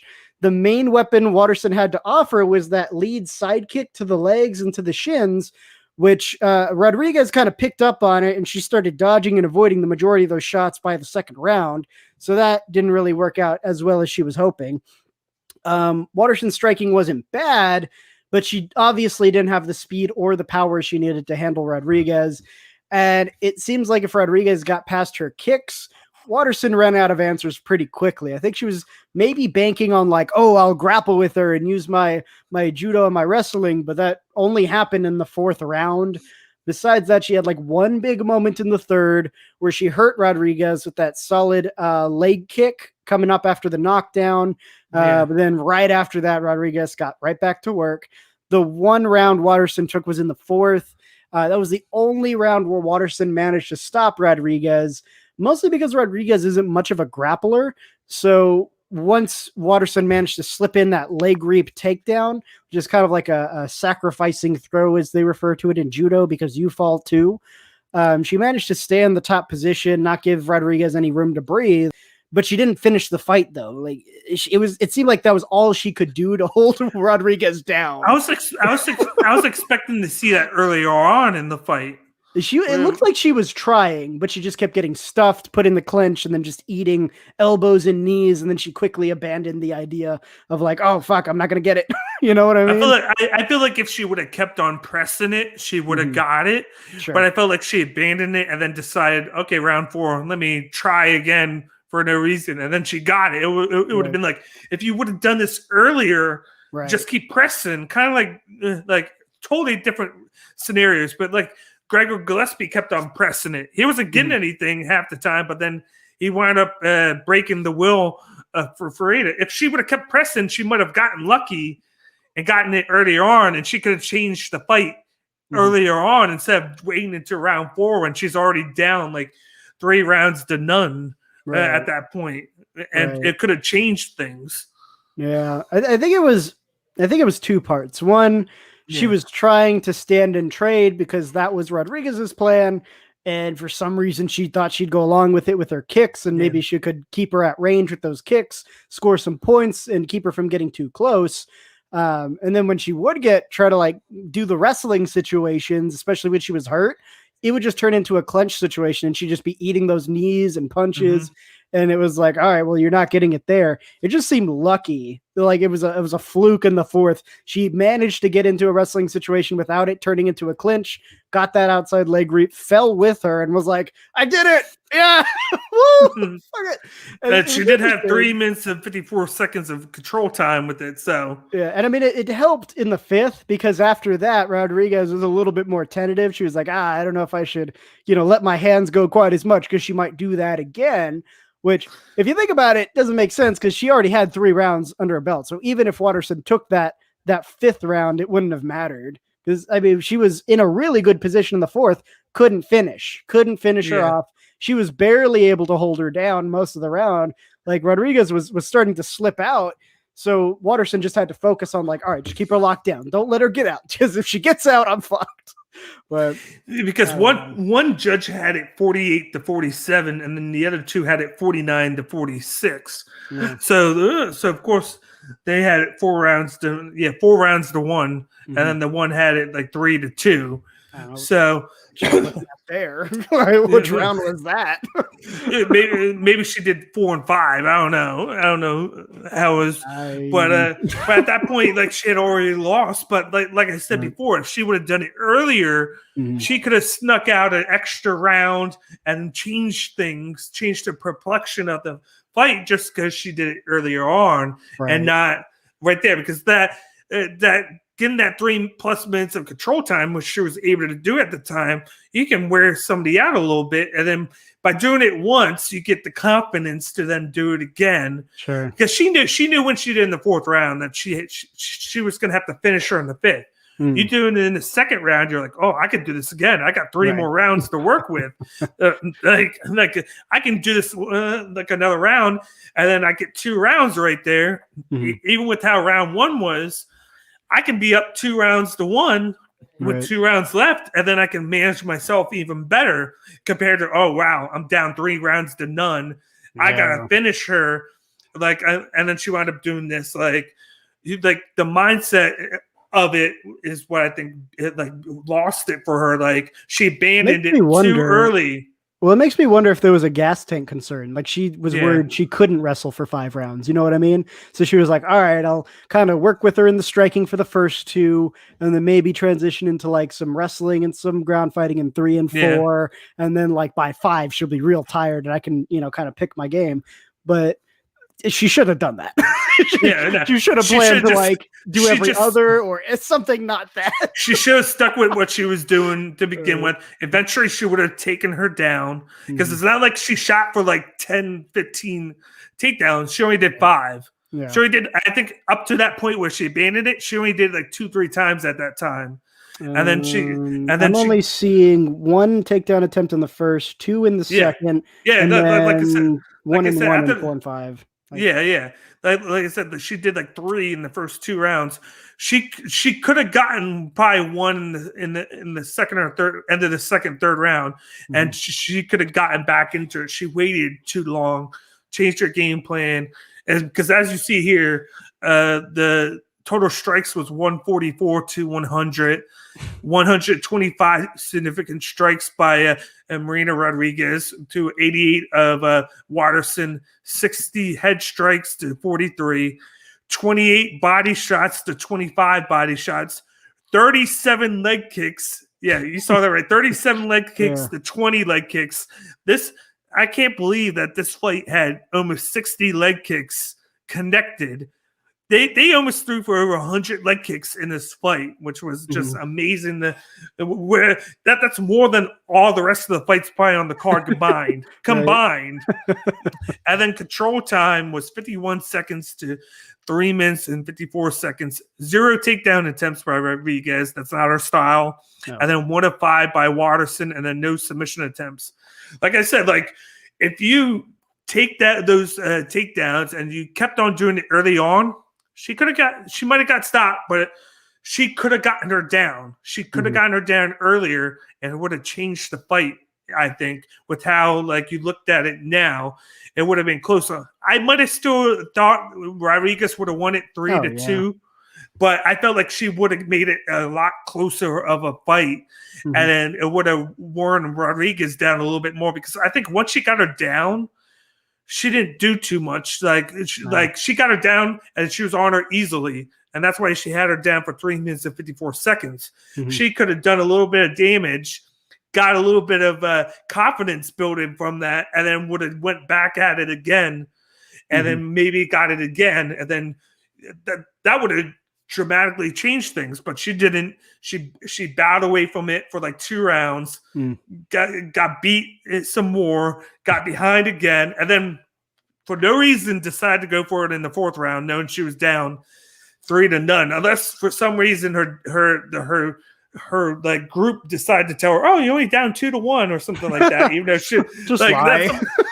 Just lie, and then she went for it, and then she just laid on her for the whole 4th round. I can't compute that. I just can't. Like, if you know you're down 3-0, right? Why do you do it? Go back to it then. Like, there's no beneficiary of that other than Rodriguez. Rodriguez can be like, okay, take me down all you want. Like, you're not going to win by taking me down unless you can submit me or knock me out. I mean, she was barely holding her down in the 4th. Yeah, like, it was all she could do to keep her from getting up a lot of the time. That's why she wasn't focused on damage or submissions. It was like, fuck, just stay, don't get up. Anything to keep you from getting up. But you look at the rankings right here with both of them. This was Marina was 6, and then Waterson was 9 in the strawweight. Nothing really is going to change. I think maybe for the moment, Rodriguez moves up maybe a spot to 5. Maybe. Because she won. I still can't believe Mackenzie Dern shot all the way up to 5. That was crazy. Looking at it. Yeah. But she's not going to be able to move up that much more, because you got, like I said, you got Esparza and Zaydan, or however you said it earlier. I know the Chinese names. I took 3 years of Chinese in college. Those are the only ones I can pronounce. The rest of them, I'm hopeless. They're going to be fighting each other next week, and then maybe they try and do Marina Rodriguez and Joanna Jacek, because she's expected to come back. That name, Jesus, there's not enough vowels at the end of that word. So she's trying to. Apparently, she's trying to come back at July, August, in that range. So maybe they try and book that, because you gotta move Rodriguez up. Like, you can't have her fight somebody behind her again. Right. Like Nunez lost to McKenzie. You know, like the only other thing is maybe they do Marina Rodriguez and Mackenzie Dern. Maybe, I guess. I don't know how well Dern would do, but I don't know. I don't know if Rodriguez wants another like throwaway fight. I think she wants like a significant top 5 fight to like really get a realistic shot at the title. Well, then do you wait until and then you book her against the winner of Xiaonan and Esparza? That's what I'm thinking, yeah. Because either one, you got a loss already to Esparza, so that's like Esparza, the rematch. Or you got Xiaonan, who's more of a striker anyway, so that'd be like a slugfest. It'd be pretty cool to watch. Yeah. But, I mean, it would be upward movement. She'd be in the top 3. She'd have a case for, doing a title shot against the winner of Wei Li Zhang and Nima Junez rematch. I mean, I think that's probably what she wants. I don't think she wants to waste her time with like a Nunez or a Dern who's, she'd win, but like how much further ahead is that going to put her? A spot? Retaining the spot she has. Like I think she wants more movement than that. She's in that spot in the rankings where it's like, okay, you're likely gonna have the rematch between Zhang Weili and Namajunas. Joanna, they might as well. Joanna still is number 2, even though she hasn't fought in over a year. Mm-hmm. And then, like I said, the 3 and 4 are fighting each other next week, and then 5 and 6 is Dern and Rodriguez. So you're losing. That's why I said like you have a shortage of opponents. So that's why I said Joanna. Like you have to come back, put Rodriguez against her, because other than that, the only other thing you can do is put her up against Dern or put her up against the winner of Zaya and Esparza. There's only three options that she has if you want to put her up against somebody ahead of her. Yeah, I'd be fine with the winner of the 3 and 4 spot or the second spot. One of those, I think, would be probably what she wants to do. I don't think she wants to do Dern. No, especially if she does end up moving up and taking her spot. Then it's like, what's the point? It's like I move up one spot. Well, if she ends up moving up because of the victory, then it's like, why am I fighting Dern? Nothing happens if I win. Like, okay. That'd be more beneficial for Dern. Yeah, to get his spot back. She's likely gonna move above Dern after today. And then, so it would either be the winner of Zaya and Esparza or fight against a returning Joanna. That'd be an only point there, unless they're just like, if they want to go out there and be like, okay, you get the next title shot. But I don't think from this matchup they give her that right away. Yeah. When you have the 3-4 matchup next week, which is going to be like an even better matchup in itself. Right. And Sharon is one of those fighters who they kind of shot through. She's only had like 5 fights, but she's really good. So I think they're trying to fast track her to maybe be someone who can beat Wei Li. It's just like Zhang Wei Li. She did her 5 fights in 6 months. 5 fights in 6 months. Then got the title shot, which she trained for like 4 or 5 months. So within a year, she had like 7 fights, had the title, then got the Joanna fight 6 months later, and then took a year off and then lost to Rose, and now she's going to try and get back the title. So if she were to win back the title in a 2-year span, she would have had fought 8 times and then become a 2-time champ in a span of 2 years in the UFC, which is just crazy to think that. Right. No, she's been busy, real busy. It's like Dana White really likes these like fast starting up and comers, you know, and he wants to push them through as fast as he can. So I don't know. Especially Zhang Wei Li, where she's from China. She's only one of the very few like big prospects there, and she was able to win it right away, which is really good for the UFC. Get that the promotion in China. To get fighters coming over there, and that's why I think it's no brainer that there's going to be a rematch. Oh yeah, I mean, especially because it was such a fluke win, you know. Like, how do you not get a rematch from that shit? Like, Jesus. But now looking ahead, this Saturday we have UFC 262 right there in almost your backyard of Houston. Houston, Texas. I just interviewed Adrian Yanez, who's also right outside of Houston, and just talking about the excitement of having the second live crowd there. And funny story, Alex Morano, he trains like 20 minutes up the road from me. I can go tomorrow and just be like, hey. There's him, and then so does Diego, Rodriguez, no, not Rodriguez. Diego Ferreira. Wait, they were talking about how Diego Ferreira during the fight. They're talking about how he commutes every day. I thought he went 9 hours. Huh? I thought he went to train in Dallas. That was like the big commute. That was Diego Ferreira. He's from your area, I think, around your area. Because he trains, because he commutes 4.5 hours to Dallas and then 4.5 hours back home. So he commutes 9 hours. What does he take? I can get there in 3. I need to let him know about this. Like he's wasting a whole extra hour. Yeah. Is he from like Katie? They say he commutes 9 hours every day. That's that. Yeah, I heard that. Training. That's nuts, man. That's crazy. Relocate guy. Holy shit. Yeah. Hold on. Let me look at where he is exactly, because I could have sworn he was from like some tiny little podunk nothing town. Because there's a ton of those all over Texas. We have so much land here. It's like most of the land is Fur, Texas is apparently where he's at. It's in Hidalgo County. Okay. Let me see exactly like on a map where this is. I can tell you if it's close to me or not. Far, Texas. All right. Far, Texas is Oh, he's near Mission. I do know where he is. Okay, so from where I'm at, he's probably maybe. Let's see. Is he where I think he is? Hold on. If that's oh shit. Oh shit. Holy crap. What the? Are you serious? Oh man, that sucks. What? He's nowhere near me. Dude, no Okay. wonder it takes him 4 hours. Holy shit. So on It's probably Texas, the complete opposite direction. he's down at the very tip, like right where Texas is, where it meets the ocean in Mexico. That's where he is, near Harlington. I don't even know where that is, McAllen area.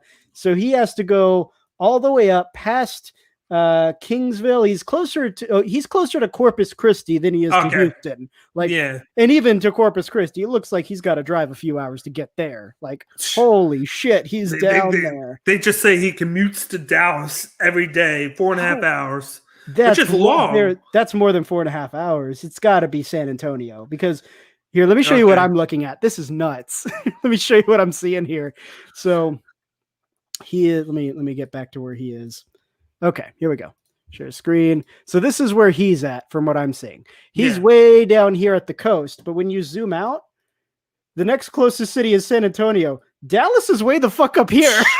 Like, this is where I'm at. So to get to Dallas, you would have to go through San Antonio, through Austin, through Waco. What's the town he's from? Pharr, Texas. PHRR, Texas. It's right there. Pharr, Texas. PHRR, Texas. Here, it's this one. What? Yeah, that's what it says. Okay, I found it. Yep, he trains at OTS, Jiu-Jitsu, MMA. I thought he changed. Yeah, Fortis. That's what they said. Fortis MMA. That's MMA. Where it changed, because they had several guys on the card today. Yeah, see, wow, this says from Pharr to Dallas is 7 hours and 36 minutes. Holy shit, it is in Dallas. That's nuts, dude. But they said it only takes them 4.5 hours. How the fuck? And 4.5 hours back, because I doubt that he. So the only logical thing I can think of is maybe they think that it took him 8 hours to get there, and then he just stays up there for the week and then commutes back on like a Friday. That's nuts. Which is long. But this is like a nothing town too. Like, this is the Providence of Pharr. This is the town. It's just like a box and another box. There's a park here. There's a park here. There's probably like a Walmart right here and a schoolhouse. It's like all you got. Why is he staying there? I don't know, relocate, bro. But then again, he's from Brazil, so maybe he wants to stay like within like because he's right there at the border. It looks like. I mean, so he can cross over easily. He would still have to take a plane to get to Brazil, though. He's was he gonna hike through Mexico? Like, what the fuck? I mean, at least if he goes to like San Antonio, there's a huge Hispanic population, and they're from like all over. So he could like go into San Antonio into one of these surrounding areas, like a New Braunfels, or let's see. This would even be, these little towns here would even be better, but I mean, but I think it depends on where. Notorious for. I think it depends on if like Fortis MMA, if that's his primary gym, and maybe he just trains there half the time, and then the other half he's at home. Like if his secondary ones are closer by, I think it depends on how far away he goes with the secondary, because a lot of these people, they train at 2-3 different gyms, but they do the primary one majority of the wise. Like the second one's usually like their other style of fighting that they want to get work into it. I mean, it can't be that. I mean, here's the thing about Texas. The thing about Texas is that when you go to these little tiny hole-in-the-wall towns, there's nothing there. If you have an MMA gym, it's usually not very good. It's like a dude who like, I did some wrestling in high school. I did all right. And I hired a guy who does boxing, and that's our MMA gym, you know? Like, if you go to the major cities, there's way more. Like, Houston's a big center with a lot of good gyms. I hear Austin's pretty decent. Round Rock area, I think, is growing. Dallas would have lots of selection. Like, that's where he's at Fortis MMA. But even in San Antonio, you'd be likely to find a decent gym and just, split the time. What is he doing way the fuck down here? I don't get it. I don't get it. That's bonkers. Yeah, because his secondary one is Ados Jiu-Jitsu, and that's based out of either PA or San Diego that it says, which makes no sense here. There's a school in Houston. There's a branch. There's one in San Antonio. There is. Okay, but still, then go to San Antonio, guy. What are you doing? Like, what the fuck? That's probably. I bet you that's where he trains majority of the time because they're like, okay, 4.5 hours here and there. I can only imagine. Go live there then, and then you can just go from here to Dallas. It's much easier than this. It's probably because Fortis is a bigger gym, like with more fighters. It's more prominent. Yeah. But then again, why wouldn't you just move closer to Dallas then? Like even if like Austin would be a good halfway point because it's only like an hour and a half to San Antonio. It's not far. And then from Austin to Dallas, it's about 3 hours. Okay, a little less than 3 hours because Houston up to Dallas, this trek is about 3 hours. This is a little bit closer, so it's probably 2.5. So he's got one way, maybe an hour and a half. This way, 2.5. It makes more sense. I'm not going to say it puts him in the middle of both, but at least he'll be in between both where he can cut down on the line. Huh? No, it's not 4 hours. Like, yeah, exactly. That's nuts. Oh, man. But he could, like, the commute back. Like, if you're telling me he commutes like 14 hours a day, fuck that. Like move closer. Because you're just wasting so much money in commute. And then you might as well be a truck driver at that time. Right? Like, you just live on the road. And there's nothing there. The town has like 70,000 people. That's it. I doubt he commutes. I'm telling you, I doubt he commutes. I think he's one of those guys that he goes up there, he stays there for the week, and then he commutes back on Friday. Right, that's like the only Thursday thing night, Friday morning, and then he's home Friday, Saturday, Sunday, and then he commutes back Monday morning. Yeah, that's Sunday night.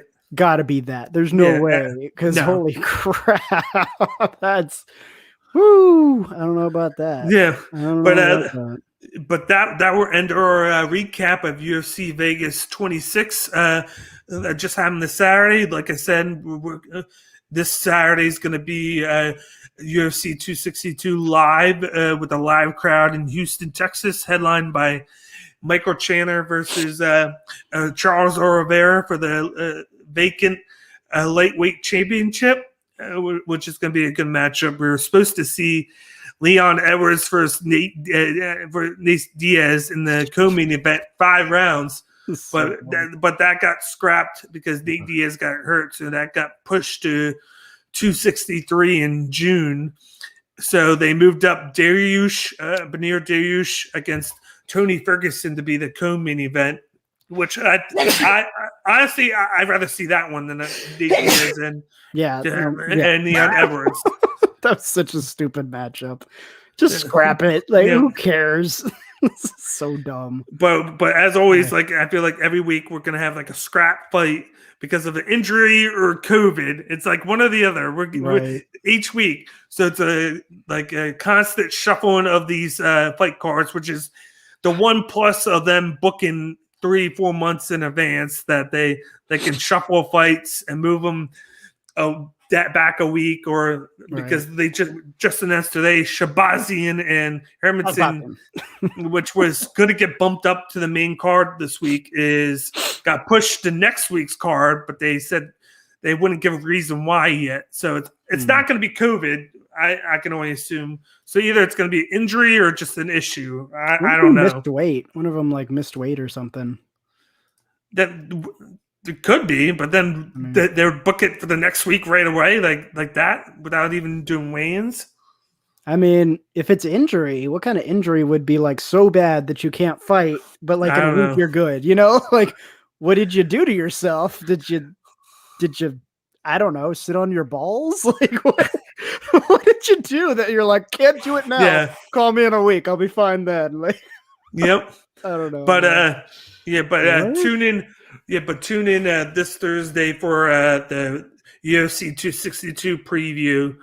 Plus, I just if you go to YouTube right now, I just came out with the one championship dangle preview show, which the card will be headlined by Brandon Bear against Arkin Bula for the One Championship heavyweight title. The card will be this Saturday morning at 6 a.m. Eastern time, since it's going to be in Singapore, and then One Championship will move back to its normal Friday morning time slot over here in the U.S. once it goes back to the normal Friday spot instead of Saturday, where there will be starting their atomweight Grand Prix for the women's, which is going to be nice. Elise Anderson, who we interviewed a few weeks ago, will be in that tournament, so definitely root for her. Mm-hmm. And then that's it that we have for this week. It's a light week because Bellator is off this week. And they won't be back to next weekend with Cyborg against Leslie Smith. And then PFL doesn't come back until June 10th. So it's just a little bit of Bellator and One Championship flip-flopping weeks right now until the PFL come back in June. So come check out all of our content here at Cage My IQ on YouTube. Once again, this is Cage My IQ, the best place for MMA content. Follow us on Instagram, Twitter, YouTube, and Twitch. And don't forget to subscribe to the YouTube channel to check out our previews and recap videos for all 4 promotions, along with the interviews that we're coming out with. I got an interview this Saturday with another atomweight in One Championship, Stamp Fairtex. I'll be interviewing her. That'll be interesting because there's going to be a translator involved. Oh, shit.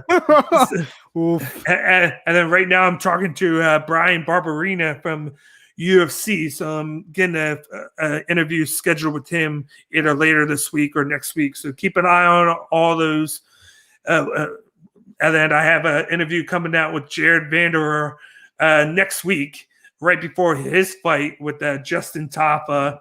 So definitely check that out and check out all of our content. And then if you look right below, go to www.99jersey.com. Use promo code SportsBoxShow20 at checkout to get 20% off of your purchase.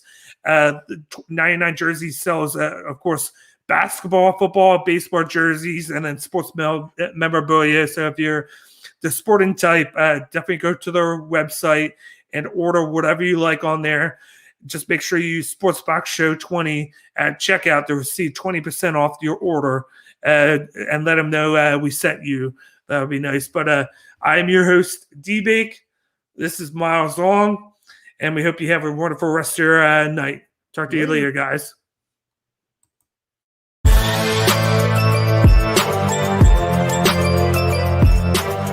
Thank you for watching this episode of Cage My IQ on the Sports Box. Please remember to follow us on all of our social media outlets. On Facebook at SportsBox Show, Twitter at SportsBox Show, Instagram at The SportsBox Show. Find us on YouTube and join Outside the Box, our Facebook sports discussion group. The Sports Box is brought to you by our sponsor, Showcase Sports in Hamilton. Showcase Sports for the elite athlete. And also our friends over at CrowdPlay. Download the free CrowdPlay app today and use promo code THEBOX at sign up for 10 free points. Thank you for joining us.